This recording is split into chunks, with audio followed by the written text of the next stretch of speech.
each had 3 credit hours in your course. How many students did you have? 16. And you had? 24. 24. I said multiply times 3. I mean, that's worth thousands of dollars Right. to the university, and it comes for free, right? Plus, it's attractive, and the schools start talking about the fact that we have an environmental law course taught, especially because you guys tended to favor citizen participation, citizen enforcement, not necessarily pre-law, but the pre-law loves it, right? But, I mean, knowing the legal process should be part of every liberal education, whether you go to law school or whatever. So I would go and meet with potential placements and say, we have this Teaching Pairs program. Have they graduated? No, they haven't graduated, but they go, first of all, they're selected carefully, and they go through a training in the fall. And this program has been going successfully since 1972, where Joseph Sachs, the first environmental law professor in the history of the world, sort of blessed it, which is what Joe did, right? He just said, okay, it looks good. No, he was going to be a rabbi, but he didn't like congregations, so he decided to teach instead. But once they know, so in the book, did you notice, like on the 3rd page, I have all the schools where I've drawn students from to teach, and then all this, it's legitimation. No, you've gone too fast. You've got legitimate. Doesn't that look legitimate? But it's incredibly important that the teachers don't, so did I tell you both that one year I learned that the teacher was dating one of his students? And I called him in and I said, that stops. And he said, we're both adults. And I said, the fact that you say that means that you're not. Well, the whole class knows and they don't care. And I had to say, if the university finds out about this, the program's ended. You stop now or you don't graduate. And he needed the credits to graduate, and he was so pissed.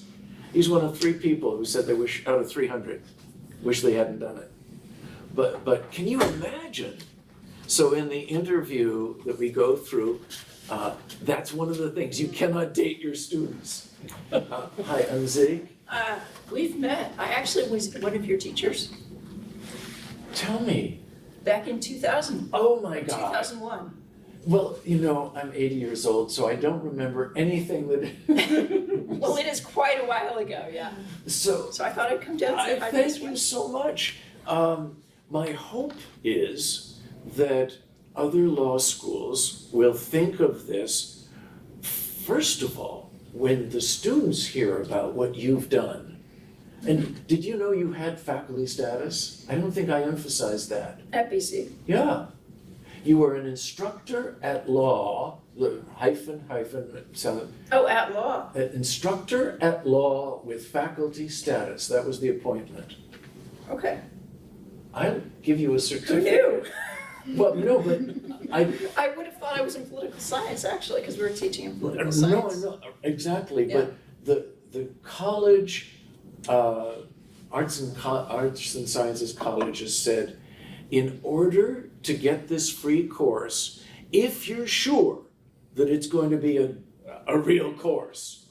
And I said, well, look, you know, it's been going since 1972. How many students? I think more than 6,000 people have taken the course and more than 300 people have taught it.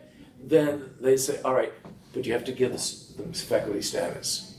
Like faculty status? I said, yeah, they've got to be on the faculty server. They have to have faculty parking passes, all that kind of stuff.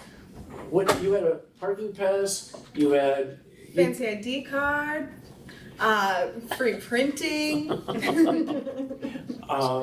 you're doing all your printing. So why don't you talk a little bit about how you guys got into the program, and then Lorna's going to say something about how she got into the program, teaching undergrads at BC again, right? So Go ahead, Lee.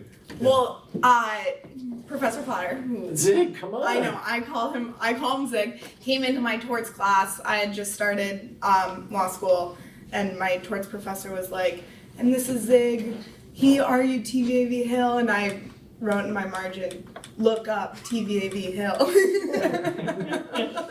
And then I heard about the program and I was like, okay, I have to do it. And I wouldn't say I'm like passionate about teaching or anything like that, but I am really, really passionate about environmental law. And when I was an undergrad, I studied environmental communication, and I really, really enjoyed it. And I had some teachers who I loved, but I was also thinking, okay, you know, communication only goes like so far. How can we take that to the next level? And I thought it would have been awesome to have an environmental law and policy class in undergrad. And we definitely had some people who were interested in law school, but also just like environmental science, sustainable development, a wide range of student interests, which actually sometimes made the discussion like so much better than your typical law school class. One, there was a lot of people who understood the science, and also it was just people who are thinking differently than you're trained to think in law school.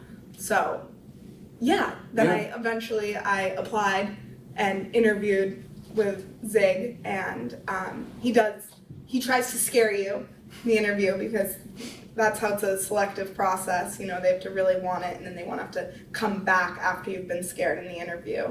And, Right, you were committed. selling yourself, but then I said, take 24 hours to think of all the negatives. Right, and I was like, oh, okay. So it was good. It was good. No one's getting bamboozled because it is a ton of work, but I think it is really important for preparation skills and being able to break down hard things for a lay audience. Well, my name's Andrew. I went to VLS, graduated in 2021, and so my route to the program was a little bit different. In December of 2020, well, back up, fall of 2020, I was going here. I was working in the environmental advocacy clinic, and we were doing a walkabout in the Green Mountains because we had kind of project over there. And Zig tagged along on that site visit. And we struck up a conversation, and I'm like, oh my gosh, this is Zig Potter in real life. It's amazing, you know? Oh, wait, I'm an acolyte of Patrick Torrento. Well, yeah. We all are reckless.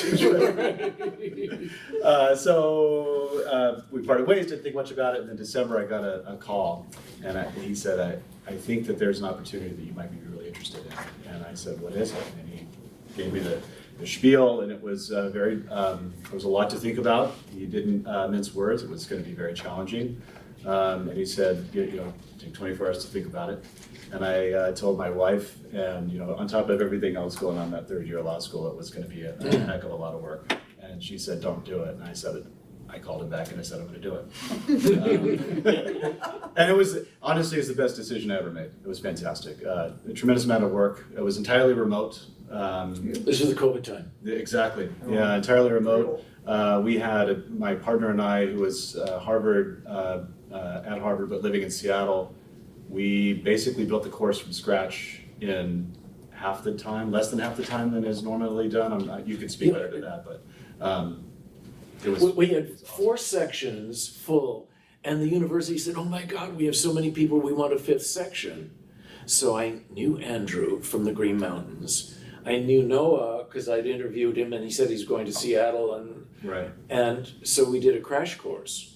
But you did it in through December, and you did it conscientiously, and your partner, I'm afraid, cursed me, but it really worked. It worked lovely. It was really great, and I am still in occasional touch with a couple of students who sort of view both Noah, my partner, and I as mentors. So Talk about the pair teaching, how that works, the team teaching. I'll start, I guess.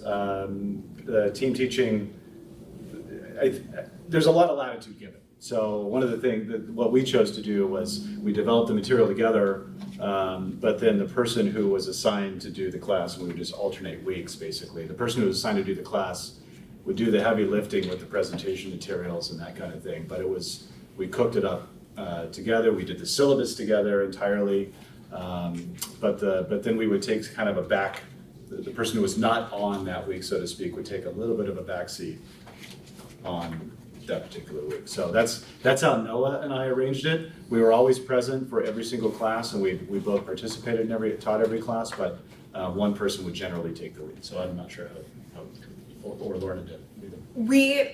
My co-teacher, her name's Natalie, we both did everything completely together. I'm very fortunate that we're also good friends and we were moot court partners and so we did a lot of stuff together and we work well together.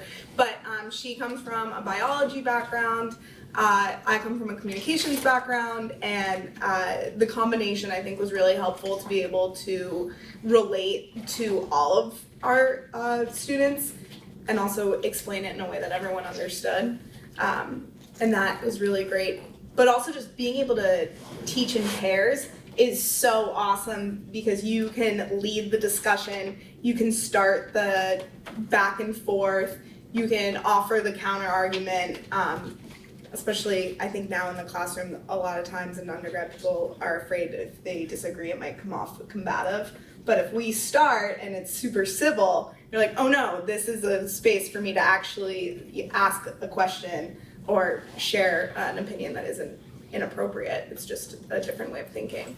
And Plus, your class has several different learning styles, and sometimes one person can come across to some, but when you have the partners going back and forth. But the other thing, note that it's not my syllabus that you were teaching. no. No, not at all. Although the group goes over the syllabi and I have to sign off on the syllabi, what special themes can you remember from other people in the program and from your own program? So you were teaching BC undergrad, is that right? That's right. Okay, I would say, without saying anything negative, the undergrad institution where I was teaching, I think, might have been a little bit lower level than BC. So we did have a lot of resources from previous teaching pairs, and we had gotten to look at old syllabi. We had to make a lot of changes. We had to take a lot out, and we had to go a lot slower. So there was, we couldn't teach multiple environmental torts in a week. We really went slowly. So that was a little bit different. I don't know, what about you? Well, we definitely had access to previous syllabi that Zig arranges to have in a bank where we can go and access and kind of push things that the arc of the course specifics that appeal to us. But if memory serves, we started out very high level with a private law section, and then we sort of transitioned to public law. Common law tort teaches them the legal process. Exactly right. And then you can build on that. And we had a couple guest lectures. Hillary Hoffman, who used to teach here, is a friend of mine, and so she came in and taught a class, and a couple of others that I can't recall. But some syllabi would emphasize wildlife, some toxics, Right. some law and economics even. And I thought always it was important to say you don't even have to use my book, right? And putting together your own materials and your own themes. Lorna, do you remember how you did that? We did environmental justice. Bingo. And the thing that was awesome about that is I don't think there was a class in environment. I don't know if there was at Boston College at the time, but at Boston University there wasn't, and there also wasn't one here because I was in the MSEL program here too.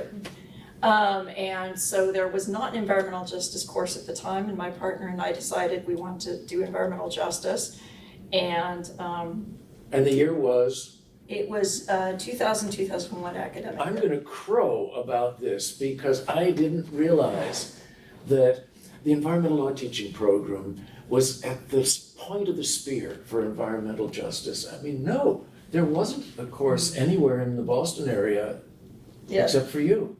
Well, so the BC undergraduates got it, yeah, and it was kind of great for us because Naomi and I wanted to kind of puzzle through that aspect of the various cases that we were, looking at, the various laws we were looking at. So we hadn't known each other before. We were from different schools. She was at Boston College Law School, and I was at Boston University.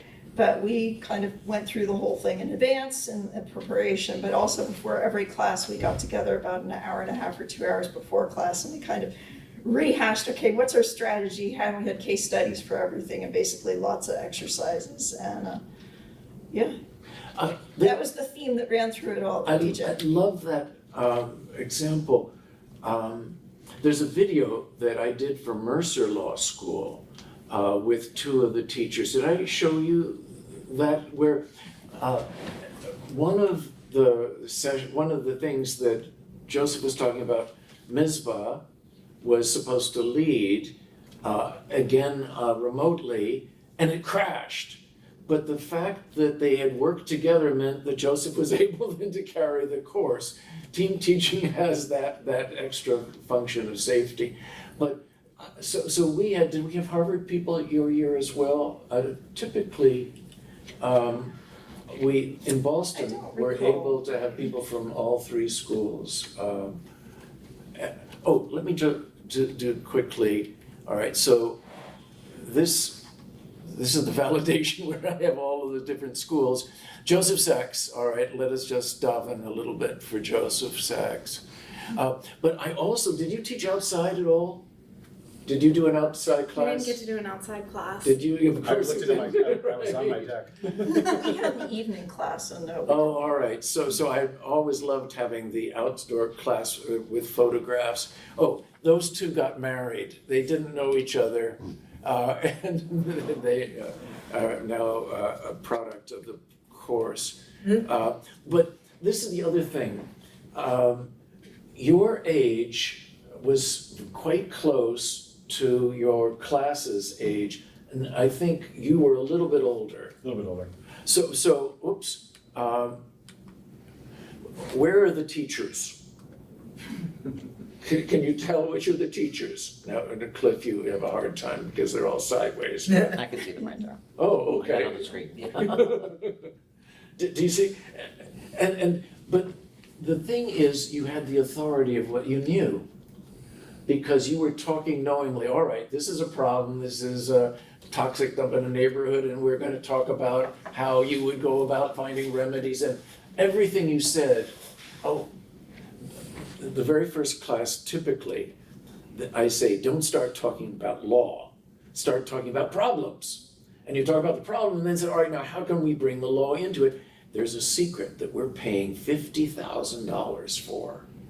And it makes no sense to people who haven't paid the $50,000. Everybody wants a remedy, but you don't get a remedy without a cause of action. What does that mean? Doesn't mean anything, but it is the secret formula or whatever. So they leave the first day, and very often they bring their roommate in for the second course, the second class, because you're giving them something with the authority of what you know, even though anyway. The teachers both have hats on. Okay? And it turns out this guy on the left, Cataldo, this is a group that we definitely had Harvard, BU, NBC. I have some things I can pass on to you. What is this? We're going backwards. All right. And so Cataldo said, we have faculty status? I said, yes. So we got into the faculty procession at graduation. Sad. Oh, and this is the main school where Lee taught. Yeah. We You did have didn't a Clean Water Act case about Sebago Lake behind us. And do you see Mount Washington in distance? It's really dramatic. It's extremely beautiful. Really, I don't know what just happened. I think, well, that might be the end of it. But so when law students hear about this, third-year law students, they're heartbroken because they're never gonna have a chance to do it. But 1Ls and 2L, you heard about it when you were a 1L. Mm-hmm. Yeah. I'm thinking, Steph, oh, by the way, Steph, this is Lee. Hi. And Nice to meet that you. is Andrew. Hello, nice to meet you. Steph is at Wisconsin and is designing new courses for her. I mean, students will fall over themselves, saying, oh my God, I can, and then you say, yes, with faculty status. And, I've got to tell a story. So this guy came in to me a couple of years ago. He said, I was downtown interviewing for Big Law. And they said, you're the 5th candidate we have for this position. We'll do the interview, and we're gonna try to be back to you within 2 weeks.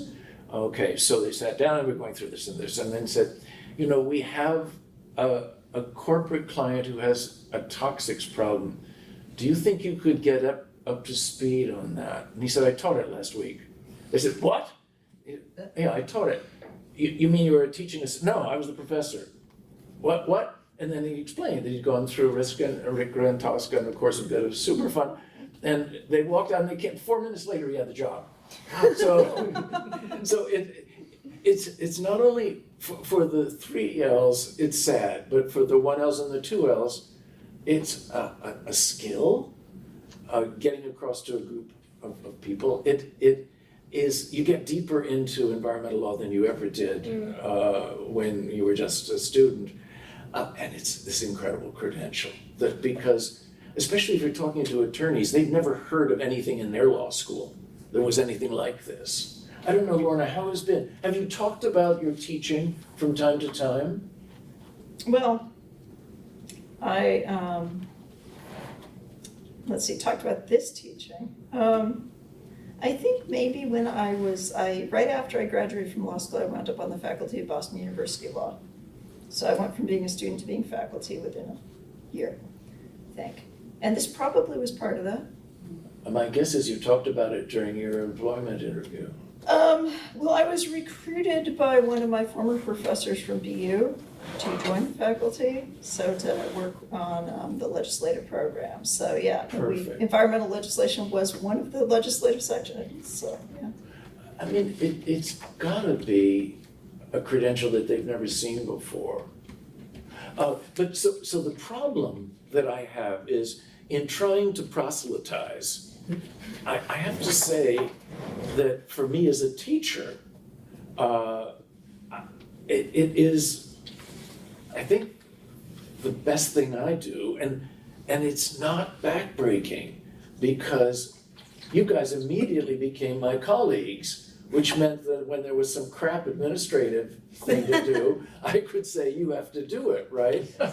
Well, it was not always easy to delegate everything, but my point was, really quickly, if you do the selection right, this group of people that you have comes together and they become teachers. Remember, the first thing I had you do was simulate a class so that you had the feeling, oh God, I'm not in Kansas anymore. So how many students did you have each semester? Well, it depends. When I had 5 sections at Boston College, I had 10 people. And I had 10 people from Harvard, BC, BU.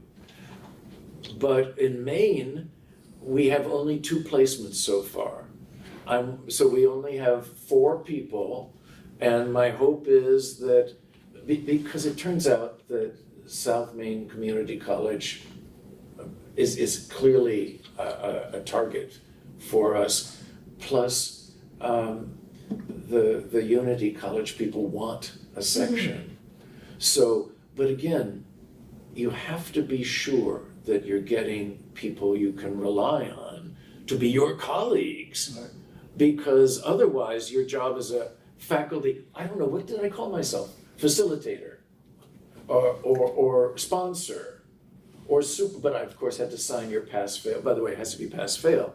There's no way that I'm gonna be grading my colleagues and doing some sort of distribution of scores.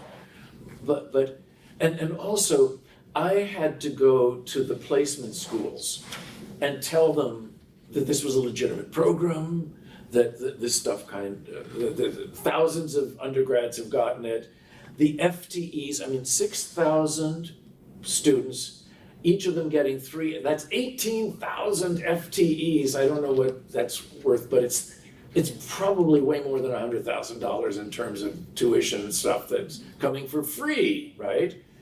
So I had to try to calm my persona enough so that they thought it was legitimate. And once they thought it was legitimate, I would try to find significant people for you to talk to, especially. You had to know who the administrators were, who were supportive and so forth. You have to run, right? Yeah, I'm scared. Go ahead. But so I felt that I was, I don't know, in a bomber squad, which is probably exactly the wrong metaphor. There's one person who says, watch, there's a MiG coming in from the right, or let's go for that landing spot. But it truly was a shared experience. So did you have then like weekly sessions with your? Through the spring semester. Yeah, some logistics. Yeah. First semester we had about 8 meetings, so every other week. These were the training sessions. Yeah, and once a month we would do like a 45 minute to an hour long simulation, and Zig would pretend to be a student, and another professor at Maine Law would pretend to be a student, and they would kind of be very, very challenging, which was a good reality check. And I'm Daryl. Daryl Stein, D-A-R-R-A-L Stein, is an anagram for snail darter. It was one of my fake names in Washington. I had 5 fake names because the government officials didn't want to be known to talk to me. But Daryl was difficult, right? Yeah. And so then we would prep for those simulations, and then we would debrief and reflect, and we would also bring in different consultants to really shore up ourselves as teachers. And I did not receive credit for that, but I think next year going forward at Maine Law, they're gonna get a credit for the fall. 5 credits next year, but you did it just for 3. Leave it better than you found it. I'm very sorry to hear that 3 credits. I just got down. And then the second semester, I was teaching twice a week, and every Friday morning we had an hour or sometimes 2 hour Zoom sessions where we would like just go over the week. Or sometimes in person, but if there were problems, we handled those. Yeah. We bring in a consultant. It was. What kind of consultants? Well, there were variety. For instance, in Maine, Elizabeth Kayada had taught the program several years before, and so she was in town, so she came in person. Dean Schwartz in Sacramento comes in on TV. I don't It was know like if you. how to write a test, the best way to grade, like interacting with students, kind of like those basic teaching skills. Also handling questions that young people have when they're just starting, or also in mid-semester. What do we do when there is a kid who's making misogynist comments and stuff like that? Sophie Sparrow is another one who writes, and what is the institute they have? The Law Teaching Institute that was based in any event. There's several really wonderful people around the country who are willing to zoom in. And also, the Mercer Law School people didn't pick it up, but I showed the video to Roy Gardner in Stetson. So he started it in Stetson, and we had 2 of the Stetson teachers who came out to Oregon to Pilk. And I just sat on the side. It was the teachers who you 6 people just blew away that audience, plus Jan Hasselman, who is the lead counsel for Standing Rock Sioux. He was there. Megan Morgan, so I remember she was going down the stairs, and I said, Megan, I want you to interview for this. Oh, I couldn't stand in front of a class. I said, I think you, anyway, so she came and she interviewed, and I said, all right, for 24 hours. She called me at the end of 24 hours and said, I don't think I can do it unless you think I can. I think you can. And so she taught, and because of the credentials, she got the job in Region 1 of EPA. And then Beveridge and Diamond came in and swooped her away.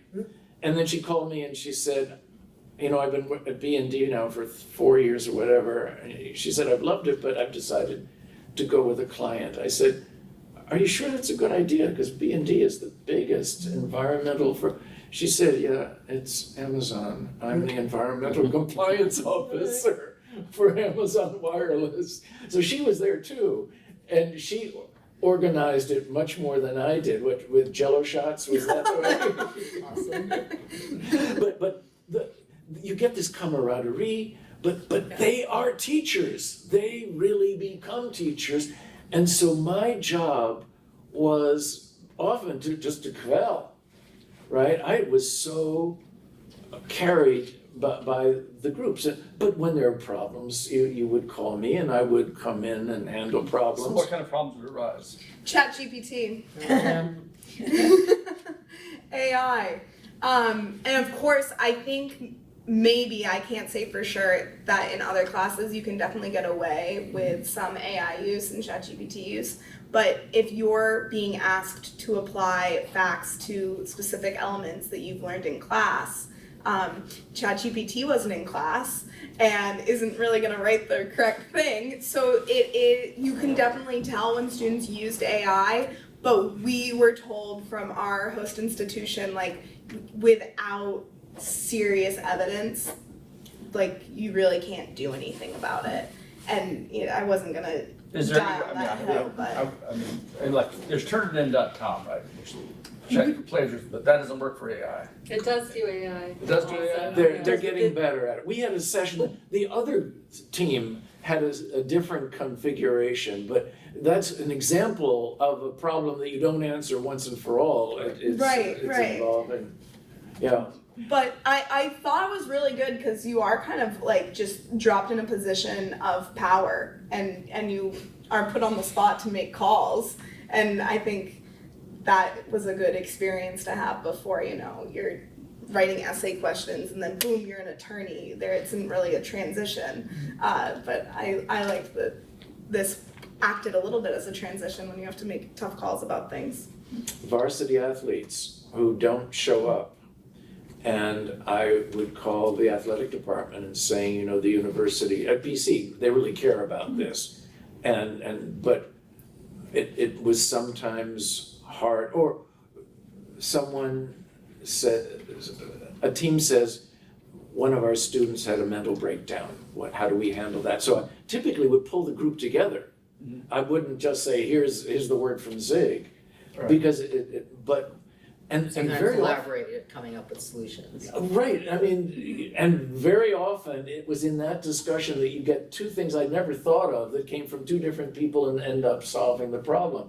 It is collegial in a way that meant that, yeah, there were a couple of times, more than a couple of times over the years, when I would get a call late at night that I had to handle, but it really is the thing that you guys brought me joy in teaching in a way that I have not gotten from the Supreme Court. Anyway, so I think you have to run, you might have to, I've been reading Cliff's body language here, but there's all kinds of stuff that, for instance, that video is not mentioned in the manual. Maybe it is. I didn't like the word appendices, so I call them subdocs, supplementary documents. But if you hit the QR code, one gives you the manual and one gives you all the subdocs. And I like the idea that different schools would try this to see. You have to find some faculty member who says, okay, I'll try it for 2 years, right? But typically, after 2 years, you don't scrape that person. Roy Gardner said he tried for 2 years. And that was 5 years ago, so 4 or 5 years ago. It is so rewarding to you to do it. So if someone else wants to do it, say, all right, but I have to think about whether I want to do it. Because I'm hoping that, and after the panel in Oregon, we had several schools, but also a school in British Columbia, UVic wants to do it. Wow. And a school in Egypt and a school in Nigeria, so we'll see, but UVic for sure. They want to fly me out in salmon season. And so, Yeah. I don't get paid right, but I do like to go fishing, so, Well, I would say this is very inspiring. I am really loving the concept. I know that there's a lot of other student teaching programs, like a lot of schools offer courses in street law, where a lot of students go into high schools. My own students teach con law to high school students. I've never heard of law students going in to teach environmental law to undergrad, and that is with really. faculty status. Did I mention that before? With We faculty did status? hear that. It's really exciting. I mean, it's something that I would consider for the University of New Mexico as well. I would- Because there's a lot of students who may never get the chance to go to law school, but at least this gives them a little taste, and maybe it does inspire something more, so. Well, the other thing that's an interesting shift with this course is since they aren't law students, part of the question, or at least that we took as one of our questions is, what can you, from the field you're studying in now, what can you do when you confront these issues in your community? Yeah. You know, so it was a question, whether you can go work with a nonprofit as a citizen, how do you participate in the notice and comment type processes? Of course, we were environmental justice, so it was very much you've got the problem, what do you do about it from your, background, which was potentially a science background or all these, other majors we had. Quick practical question. So have you run into hurdles with student unions? Because I'm not sure we could do this at Wisconsin for credit. I mean, even if because law students are actually open for TAing undergrad classes, so they're welcome to, unlike a lot of schools, but they get full tuition remission when they do. I've not thought So of I'm that. wondering about that, because No. I'm not sure they could do, I know I'd love to, because I want to find a way to staff an undergraduate environmental law class, but I think given our agreement with our graduate student union, they might That be able to is do that something, for free. Steph, let's talk about Yeah. that, because that would be a stumbling block that could block something really good from happening. It just wouldn't happen. Well, I mean, it might, because we're also rejiggering our tuition allocation based on credit teaching things. So depending on whether or not an undergrad or law student paid by the law school jointly with the environmental studies program counts as instructors. They can't be faculty under our rules, but as instructors, then does the department get the money flowing from the thing? So there's all this weird, complicated university budgeting But stuff tuition that might remission, still. guys, don't listen to this. Yeah, sorry. Yeah, it's tuition. Five credits, they're going to I school get for it right. free. Well, I mean, that's why Continue. actually at Wisconsin, we have a lot of law students who'll teach, if they have a degree in a master's in biology, they'll just be teaching masters because they get free tuition. Yeah. So it's kind of one of probably the more generous kind of law schools with respect to that, but. It's the kind of thing that I would love to have a talk with some of the Boston grad student unions, because they're pretty vigilant. Yeah, and- but I think that most, at least, because I've looked at Michigan's, and Michigan's, I don't think a lot of the grad student unions don't pull in the law school. And for some reason, Wisconsin. But when they do. go in to teach undergrads, then they're invading a unionized world. Well, which is why they Yes, get exactly. all the benefits of the unionized Yeah, world yeah. if our law students do it, because otherwise they'd be invading and that would be against the commission. So I'm curious, I mean, there might be still a way to work it out, but we'd probably have to pay for it, but there might be a reason Let's to pay think for about it. Yeah. This, in Florida, the two teachers were getting paid by the two respective Yeah. undergraduate colleges I mean- because they said it was easier. We regularly do pay, our Yeah. graduate students. I love to that teach idea. courses. They It's get- just that yeah. if I want to spread this to a bunch of other schools, Right. I'm thinking that getting the payment arrangement is Yeah. going to be So we something might have to that's think about stumbling. two models, right? The model for where the graduate student unions haven't negotiated out Yep. something, and the models for the schools where But in because like either California, case- I imagine might be complicated. Yeah. For sure. Yeah.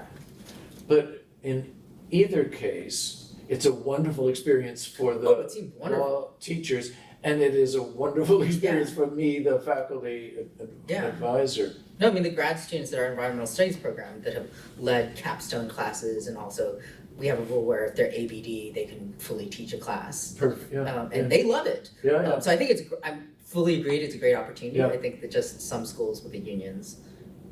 Yep. The credit model might be Um, considered. Yeah, so I'm just curious. I had another story. In Michigan, one of my students was always stoned. This is when I was doing my grad study. It would have been in 1973. Oh. And we wrote a returnable bottle ordinance, which subsequently became not only the Ann Arbor ordinance, but became the state ordinance, and then, anyway. But Continental Can sent in a strike force of lawyers to tell the state committee, whatever, DNR I think was gonna sponsor this, that they shouldn't pass this thing.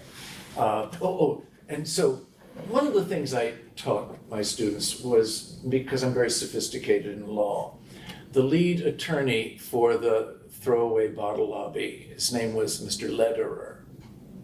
And I told my students to refer to him as Mr. Throwaway Bottles. Mr. Lederer. And he'd go, "Yeah!" But anyway, so he said, these young people are really quite wonderful, and we care deeply about conservation.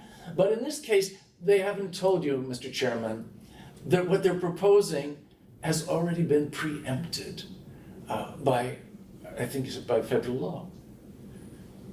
And this kid stood up, and he must have been wavering back and forth, but it says a preemption has got to be expressed or implied, and you haven't said it's expressed anywhere. Where is it implied? And the chairman turns over, yeah, where's it implied? And so Mr. Lederer had to say, we'll get back to you. And they passed it, right? So this kid never would go to law school, right? But he knew enough to ask that question. why? This is the guy that's stoned? But this is the guy that's stoned.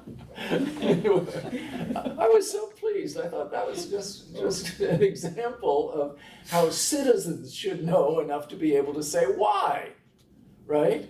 And so Allison's thinking of doing this for animal law, but my thought is, if Vermont Law School wants to do it, I will come as a consultant during trout season to say, let's do two different, but the training would be basically the same. Right. You're Yeah. doing simulations, and then you make sure that they have a syllabus that's competent and they know enough about both either area depending. But it doesn't have to handle. For instance, nobody talks about Erie doctrine issues, right? You're not going to talk about things but I think both of you, probably you too, Lorna, did some things with your class that most attorneys wouldn't know about.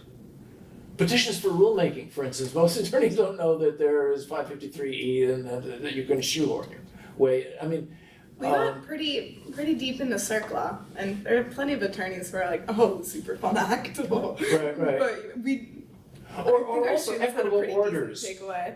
It's just stop injunctions.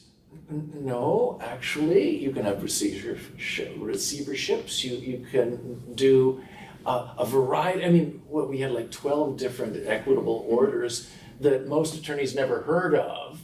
But when you're talking, the students typically come because they're interested in remedies for environmental problems. And you can't just go into the court and say, this is stinking, Your Honor, please give us a remedy. You need the cause of action and the elements, and then you go through the process of getting to liability, and then you talk about remedy. And I think also, somebody last year, I can't remember whether it was the other section, used declaratory judgment. Your Honor, all we need is to declare what the rights are here, and then that, you can do that? Yeah, you can do that. Did you Oh, really? teach standing? Oof. Yeah, we did, but I would say probably an abridged version. I'd say that is You're going to go to something dinner, right? they need to understand how things work, but they're not taking the bar. Right. So, Similar experience for us. Mhm. Yeah. I have somebody to make- asked like, "Oh well, what about if nothing really bad happened to them, but like, you know, they still have their rights violated? I'd say, well, like, do they have injury? And then kind of like talk through it like that, Yeah. and then also explain like, oh, actually litigation is really expensive, so if they didn't have any serious harm, they're not going to court. So it was kind of a practical thing Yeah, to help yeah. students understand how things work, but also this is standing. So I once maliciously filed a claim in small claims court against FedEx, knowing that maybe I wouldn't win, but guess what? They'd have to fire a lawyer, Right. and that's gonna be thousands of dollars, and I'm just me. So they lose more. All right, tell us the outcome. I didn't win my $10 back, but they Oh. paid a few thousand. It sounds like Yeah, so I got them back for losing my computer and having to do some other thing, Revenge. to find it. What was the worst part? This is to you too, Lorna. If Of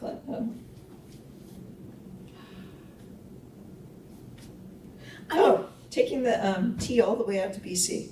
Yeah, so say that?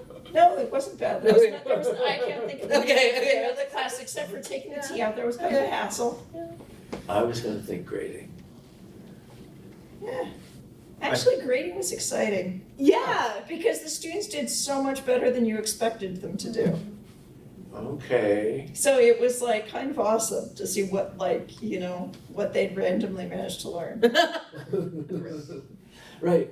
and to see their various. I mean, yeah, it was kind of a pain trying to like read all the papers we signed because we kept making them write a lot, and trying to stack them up so you have them in the right order and you both agree. Both you and your co-teacher agree on the exact order and all that. That was a little bit of Fairness is really important, and having a team member, a partner helps, but also sometimes, did you have arguments at all between you and Noah and you and Natalie? Not really, because I guess we would just like come to an agreement pretty quickly, but I think sometimes we would disagree about like just how much hand-holding we were willing to do with undergraduate students. We also I'm talked like- about what does a grade mean? Is the Yeah. grade for the student? Is it grade for future employers? I mean, if I'm grading law students, it's, I'm going to release this person upon the public. But for undergrads, it's not at all. But I think I said to both of you, and I'm sure to you, Lorna, you're giving Boston College grades, you're not giving your grade, right? It's not what you personally think of this person and this person's progress. But I was saying to Cliff, when I had little daughters and they started talking, I could hear my words and Anne's words coming from this little baby. Well, when you're grading and you see someone who's understood something that you brought out in an argument in a class 2 months before,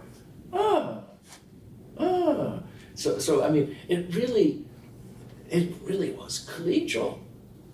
I very quickly, this guy who was dating is a euphemism for his relationship with the woman in his class. But I mean, that was an outlier, but it was a reminder that most of the relationships I had would just have been fabulous collegial relationships. And I don't think I had to condescend ever in the classes that I'm thinking of with you guys, where because when problems occurred, we had a group to talk about it. It wasn't Zig laying out the bottom word. So you're a facilitator. For purposes of the dean, I guess I was the professor of a seminar, giving seminar credit grades. So, okay, but it wasn't like any seminar that had ever existed before because there was an equality amongst us. Well, look, I think that if this is interesting, I would love you to tell other people about it. And the QR code gives them this particular. Do you have an extra booklet that I I could take for a have colleague? Several. Thank you. No, but if you think, does anybody need another? I've a few more. No, I've got. Do you need two? I just need one. But if you want to give one to the dean and say, this is what I'm thinking. My office, well, the law school dean or the Well, environmental whoever. studies dean? I'm thinking literally about- across the hall from my environmental studies dean, so I can just show him. Nice. He'd be excited about the idea. I think it's the Well, then complicated part is should have okay, sure. this. I think the complicated part is just what to do with because I Well, think we'd have to pay if we Good, but But once it's figured out, it's figured out. Yeah, no, but I think that like someone who's about to get money. I'm Right. very I think the sorry, but there's no complicated- retrospective. the complicated for part that. is figuring out who's going to be doing Can I the bill you? pay. What? Yeah, it's too late. Well, good. And I have to run, but I will talk to To be Christoph continued. about this. Oh, good. Yeah, And yeah. my email is there. Okay. I give you my phone number as well. Thank you. And that class is now worth Because, 5 credits. let's see. The same thing happened to me in my I don't have legislative my card clinic when I was a on me. student. It was worth Well, like exactly, 3 you know, credits. okay? And then the Awesome. next semester. Thank you so Continue. much. You're Take care. And I'm like, Bye, are you everybody. kidding me? Wow. And I had a externship 2L fall that was worth 6 credits, and I'm like, I definitely did more for these 3 credits. But every now and again, you like meet somebody who's like, wait, you taught a college class? I'm like, yeah. And they're like, oh my gosh, I was an adjunct professor once. I'll never do it again. It was way more work than I thought it would be. I just didn't have that kind of time as an adjunct. And then, but it did make them have a lot more respect for me, and for law students who are trying to get jobs. But I do think it was relatively easy to teach the class. And I think that has something to do with the fall semester. Totally. All the time we spent Oh, planning. prepping for it, yeah. Yeah, because it was just such a structured walkthrough on how do you put it together, and then having the partner that you're working with who, in my case, I had somebody who's pretty organized, and so she's like, nope, we're gonna meet and we're gonna talk about these things. So I'm like, okay, so I'm not gonna be flying by the seat of my pants, all right. So I think those things made it, when we went to the teaching portion, it was like, it just kind of rolled. It was just fun, Yeah. Plus, you knew stuff at a level that meant you were never going to be challenged by somebody who was saying you're an idiot. I have heard of situations where people were teaching and were challenged by their students as not being sufficiently informed. But Oh, that sounds fun. Yeah. no. No.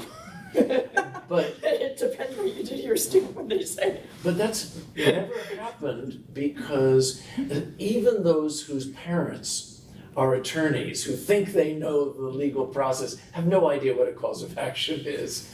And so from the very first day, the teachers are establishing their credibility with the group, even though in some cases, I was gonna say, on the other hand, you learn when to say, I don't know, right? Right. Because some questions you. which have- is have a no idea sign answer. of confidence. Right. Right? Yeah. But this is the way I'm thinking about it, but I'll get back to you in the next class. And then remember, we said, when you say that, you always have to come back in the next class and say, I've dug more deeply into it. Or come to office hours, we'll figure it out together. Right. Learn some research skills. Right. I think, now did either of you have older students?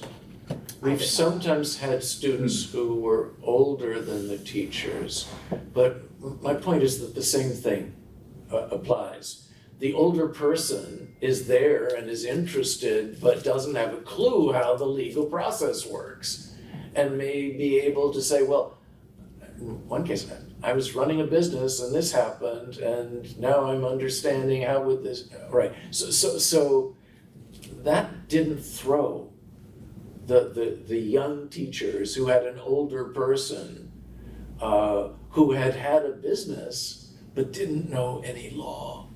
You having paid your dues as a 1L, you know enough. Well, actually, no,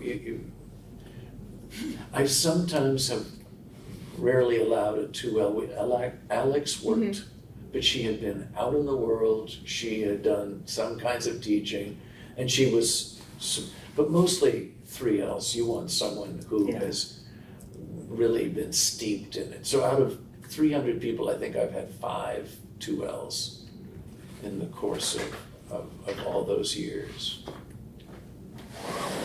Hello. Sorry to interrupt, but it's just about time for the debate.